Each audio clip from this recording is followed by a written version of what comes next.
Absolutely. It's not time for us to look at what the papers are reporting this morning. I have the Nation newspaper with the banner headline, "Transparency, credibility, integrity must define elections," says Tinubu Amokwiton. Anambra poll will demonstrate INEC's high standard. Yes, we can't wait to see that. Daily Independent, Tinubu to Amokwiton.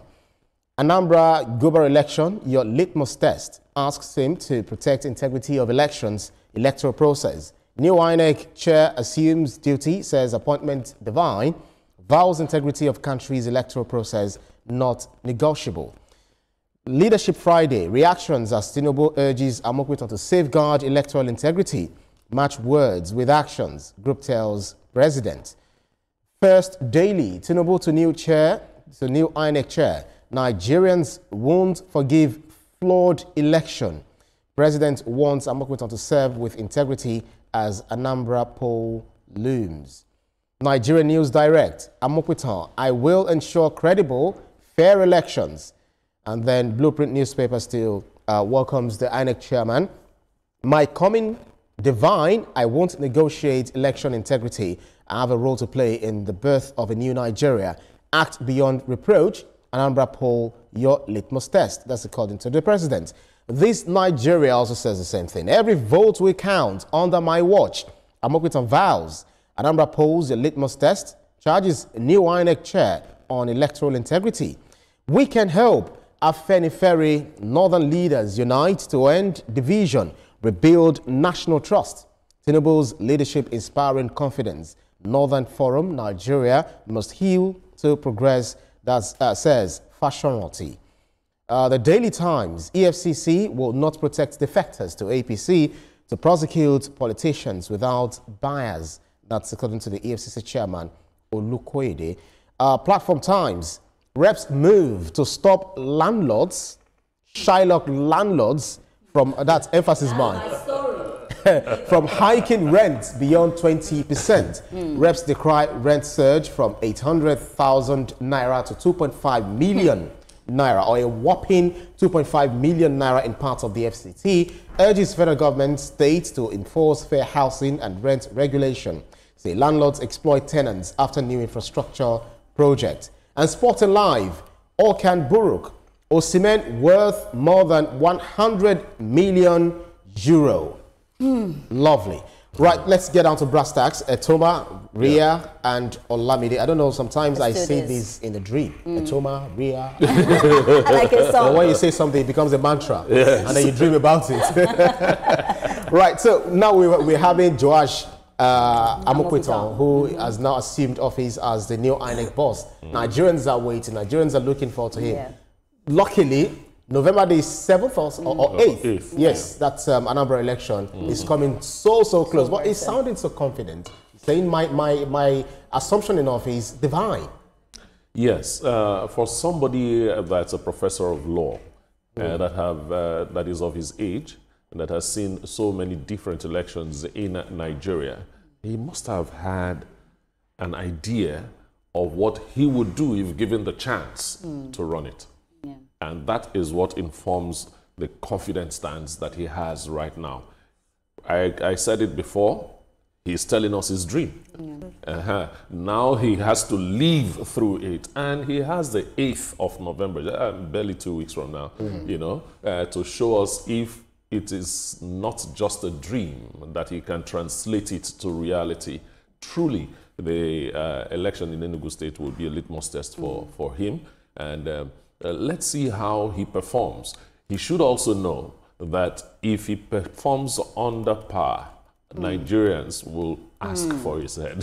Yeah, it is one thing to look for a job for someone. It's another thing for the person to also prove that, yes, I'm worth my salt. I can do what you've given me, the mandate you've given me. So if you look at First Daily, Tinubu to INEC chair, it says Nigerians that I know, we Nigerians, of course, for any flawed election. Of course, they would not, forgive him for any of that, because a lot of hope has been put, and he said a lot of things as well. Just like Etoma said, he has said that, I've come with integrity. Yeah. This is divine from God. But I followed it closely. I love the fact that he wore white. It shows peace and unity unity. So it shows that it's going to unite us more. Because I followed through, you know, that. No, I think he actually donned he wore white with a gold cap. Okay, something like that. Yeah, it was a white very close to white. And some sunshine. With a gold cap. He was wearing a gold cap. No, it's still the Ashoke cap. Yeah, kind of exactly. brownish. Yeah. And it just shows that peace and unity. So first, I love what he was wearing. I'm putting it in our national flag because we have, you know, white there. Yeah, and it was more like a pop and pageantry. At 1:50 p.m., he took the oath. Now, I'm saying it so that when things come, I will say, I'm giving facts. He took the oath at 1:50 p.m. You know, but basically for me, I'm just praying that he follows through with all the promises, you know, he has made. I love the fact that he has added God inside. But, you know, God is the overseer of everything, but he also needs to do a lot. Now, we have said God has put him there divinely. We love it. But now he has to prove himself and show that, you know, he will stand the test of time. I love the fact that he said integrity, which is the most important thing that we're waiting for. And I'm very happy that Anambra elections is coming very soon. So we get to see, it's like we're testing the waters to see what will happen in 2026 or 2027. But Nigerians would definitely not forgive him if we still find out we're not having a free and fair election if we either have it in 2027 or 2026. We need to finalize this so that I know the year that I'm calling. Right. But basically, I just feel like he needs to stand through with all the promises that he is making. And I love the fact that the president is also like, I want to say, warning him, like, don't fall my hand, because, or don't fall Nigerians' hand, because a lot of Nigerians are looking forward to his performance. If you look at this Nigeria, Olamide, it says every vote will count under my watch. But one thing he needs to realize is that he's going to be there in Abuja. Of course, it might go to Anambra. But when we talk about the general elections, those who rig elections are not in Abuja. They are not. Most of them are usually there during the election, or even rig the election before the election. But then he's a Nigerian. He had seen it all. He had seen the Moriziwu administration. He saw the Mahmoud Jega. He saw the Mahmoud Yakubu. So now getting to his own table as a professor of law, he smiles like, I know the problem. Don't worry, I will solve it. Indeed, honestly, having having a legal mind at the helm of INEC's affairs currently, it's a wonderful thing. But it puts a heavier expectation on him. So what the people are now expecting, as opposed to a routine electoral administration, they now want structural reform. They're saying, you're a lawyer, you have the power to rewrite the electoral act. You have the power to actually put policy and the knowledge to put policy in place. I would not expect the same thing from a lawyer as I would per se a politician.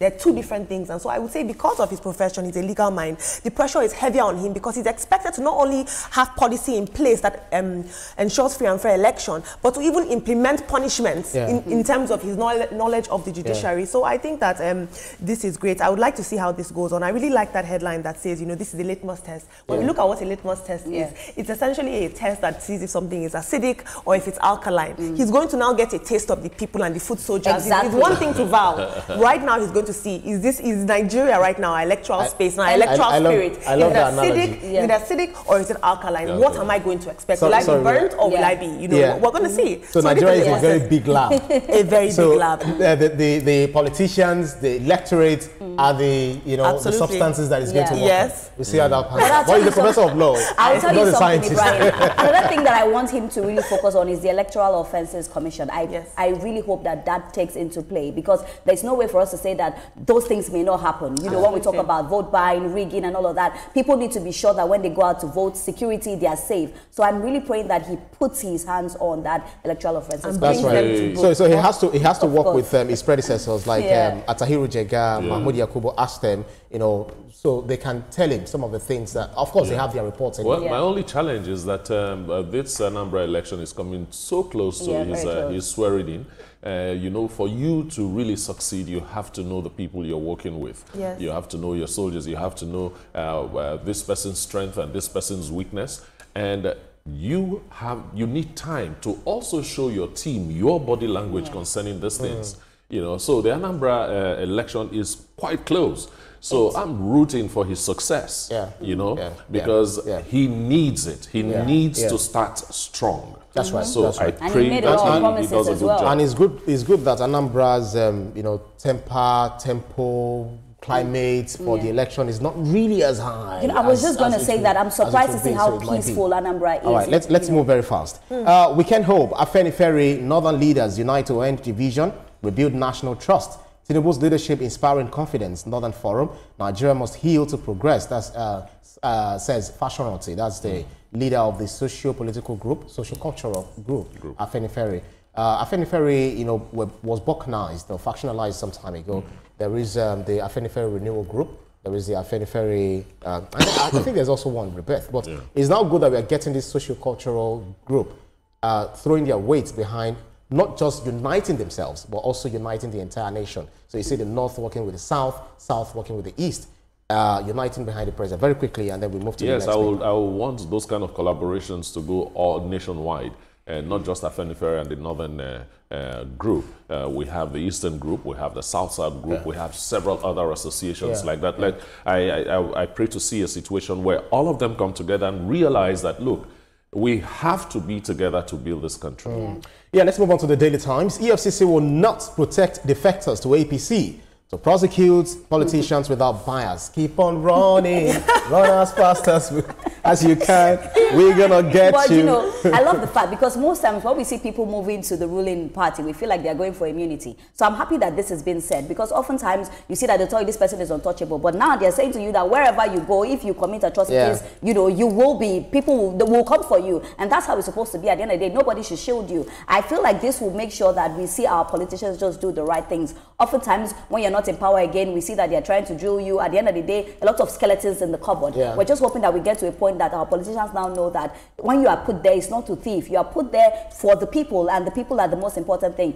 Politics is not your father's business. Politics is, you're not going there to make yourself rich. Well, we know how it is, but yes, I'm saying it, you're not going there to make yourself rich. You know, you're going there for your people. I'm happy that he's saying that you don't have any immunity. If you do bad, you will be caught. They're actually genuine people who are representing. Yes, they are genuine people. And there are some that, you know, whenever they get there, it is their family members that say, bros, is our why should you listen to your family members? Are you your family members? Yeah, of course, to partake of the national cake. But it's good that we see that EFCC is recovering a whole lot of funds. They're going after these people regardless of their political affiliations. They're saying, you know, without fear or favor, we're going to get you.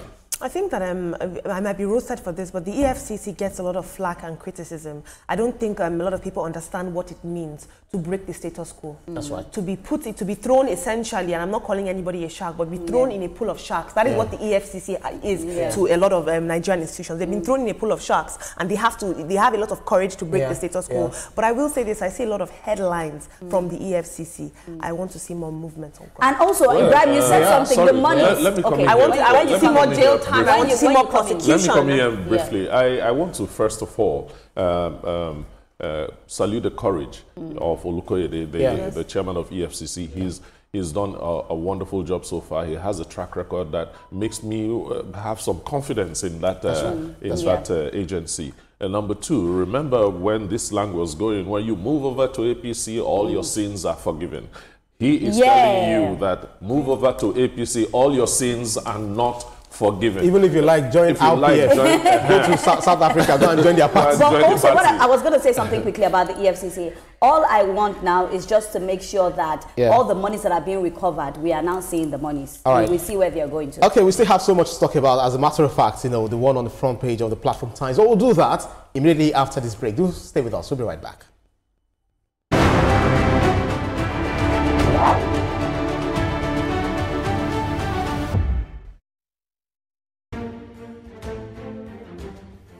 The Renewed Hope Initiative RHI presents the RHI Green Nigeria Challenge. Go green today for a greener tomorrow. This national competition is in 3 categories. The household category is a tree planting competition amongst 11 frontline states in northern Nigeria. Each participating household in Adamawa, Borno, Bauchi, Gombe, Jigawa, Kano, Katsina, Kebbi, Sokoto, Yobe, and Zamfara states will plant a minimum of 1 tree to qualify, with a video evidence of before and after the tree planting exercise. 20 million naira will be awarded to the best household. Submission deadline is 20th December 2026. Community category will see local governments, local communities, schools, and NGOs reclaim and transform degraded or abandoned areas such as dump sites, landfills, parks, and their likes into green, vibrant gardens,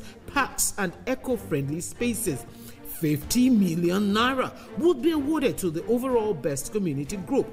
Deadline for submission is 15th July 2026. State category will have all states of the Federation and the Federal Capital Territory, excluding Enugu State, have a chance to address the growing threats to environmental sustainability and cleanliness. States will be judged based on the number of trees planted on major roads and inner streets and how clean they are. 100 million naira will be awarded to the best performing state. Already, Enugu State has 100 million naira for being RHI's model green state due to its greenery and cleanliness. Video evidence must be submitted by participating states on or before 20th December 2026. All entries must be directed to RHI Office, State House, Abuja, or email rhi.greenchallenge@statehouse.gov.ng. RHI Green Nigeria Challenge. Go green today for a greener tomorrow.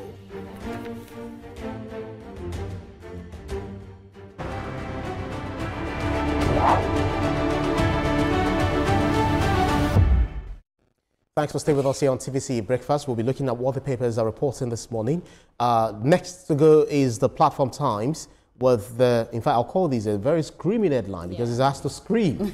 Reps move to stop landlords from hiking rents beyond 20%.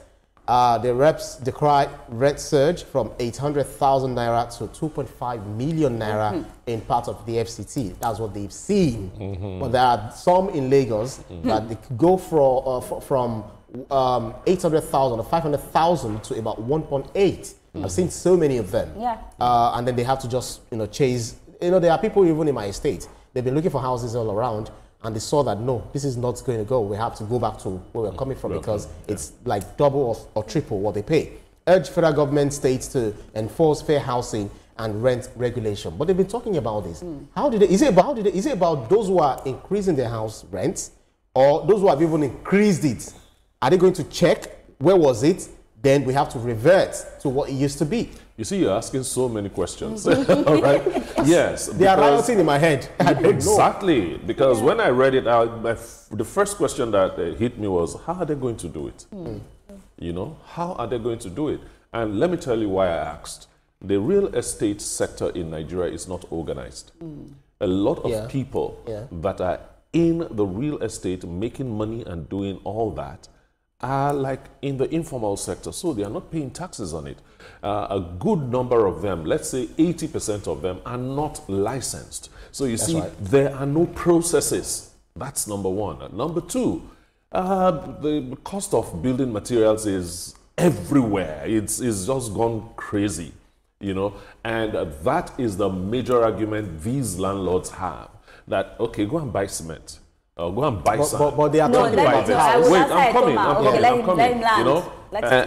And so on. And another funny thing is that all of them in the House of Reps are landlords too. but the problem there is that when they claim that yes, price of building materials had gone up, so they have to increase it. But these are houses that are not being revamped. They're not being rehabilitated. Can I reply, Thomas? Can I reply? Don't reply me. No, just saying. Speak to the issue on the table. The houses have tires that they move about, and it becomes rickety. Ibrahim, first of all, please, these reps that are trying to do this, I beg you in the name of God, help us. Because, Ibrahim, it is not a joke. I'm not talking about Abuja. Let's talk about Lagos. It's everywhere. Ibrahim, it's everywhere. I know, but I want to start with Lagos. Ibrahim, have you gone to price? You want to rent a 3-bedroom or even a 1-bedroom apartment in Lekki. Ibrahim, the prices you'll be hearing. Of course. I worry for young people like me that are just starting our life. Where will we get the money from? Then the worst thing that will happen is that you are in a house, there is no renovation whatsoever. They are not doing anything to make the house better. And the landlady or landlord will wake up one morning and tell you that they are increasing. Where do you expect the people to get the money from? Our youths, right now, they are burnt out. Because people are even afraid to leave their parents' house because they are wondering, how will I pay rent? Ibrahim, you are telling a person of like 20, let me even say 24, just trying to, how much are they paying salary? You are telling the person to pay for a 1-bedroom flat. You are saying about 3.5 million or 4 or 5 million. Where is she supposed to get the money to pay for? Some of them, wait. I just want to answer what you said. That. Some of them will tell you, I built my house for businesses. I'm retired, and this is where I get my daily bread. I'll tell you something. Some of those houses are not even worth the monies that they are calling. Are you aware of that? Some of those houses, the infrastructure is bad. You see a lot of POPs falling. We need to speak about the fact that, yes, we know the prices of cement, and I'm very passionate about this topic because I have lots of friends that are going through this. We have cement is expensive and all of that, but the price you still take the thing to is very scary. Some of these landlords are very wicked. Let's be realistic. Some of them, they just call prices, not even thinking about the people. Yeah. The prices are this is very interesting. This reminds me. It's so biting, but then we have to just find a way. The government really needs to do something. Not about lead profession. Yes, this reminds me of the feudal system. When you look back into it, when we still had monarchs running the world, you had these wicked landlords that were treating people in terrible conditions just because they could. Once again, I spoke yesterday about the inherent dilemma of the loopholes in Nigeria. Once we see a loophole, we must take advantage of our fellow man. And that is very, very, very wrong. What I want people to look into is unionizing. Come together and say, if all of you are communally living, let's say in a compound, for this area, these are the regulations, and put them in check, hold them together as tenants, because it's absolutely unacceptable. I remember in my father's time, people were talking about owning houses and buying assets. These days, we can't even rent, even temporarily. The economic shift is just so disheartening. Like you rightly said, Ria, how are young people supposed to cope? I'm scared, because how much is salary? How much is you're even talking about young people. How about people who are married, who have children. Who have mouths to feed, and they need to have a shelter? Imagine a married person, you just got married. Of course, maybe you cannot stay in a one room. You have to rent like a 2 or 3 bed. How do you now pay the bills? How much are they even paying you salary for you to pay the bills? I feel like we really need to talk to these landlords. As a comment, you know, some of these landlords, they now prefer Yahoo boys. They prefer people who are into advance fee fraud. They prefer people who they know that most of them are criminals, but because they believe they are going to pay their rent as high as they're going to put it, then they prefer to give you know, their houses to these people. So even that is against the government law, that if they see kidnappers in your houses, it's also an understandable sentiment because the landlord is a businessman. He wants a tenant that he knows will pay his rent. You know, so that's why you give us to a criminal. Oh yes, they will do that. They will do that. Look, I think one of the ways to solve this thing is to organize the real estate sector. Licensed practitioners ensure that processes are followed. When you do that, it will be difficult for a landlord to wake up one morning and say, I increased my house rent by 300%. Because there will be rules and regulations that are enforced to ensure that tenants are protected, that landlords are protected. We have all those things on paper. We are not just doing them. So there should be some level of enforcement, and a licensing of entrance into the real estate sector is Ibrahim, another pandemic we have again is, Alameda, I don't know if you've experienced this. You move, that's why I left my former house. You move into a house, they tell you, okay, you're going to pay 2 million for a 2-bed. And then after you stay 1 year, they call you, the landlady has moved the rent from the 2 million you were paying to about 6 million. That's another pandemic we're facing right now. So you move in at a lower price, and then because... No, that's the natural way of you move, and then because they want to collect agent fee and everything and make it higher, then the people now have to leave the house, keep moving from one place to another. I feel like if we do not check this thing, it's going to be a big problem later on. And now we're talking about landlords wanting to give their house to Yahoo people and all. First of all, that's even a criminal offense, giving your house to a criminal. Another thing we need to highlight again is the other day Nkechi Blessing posted, you know, when her POP had fallen down. Now, even if you decide that you want to be charging people that kind of money, fix your house.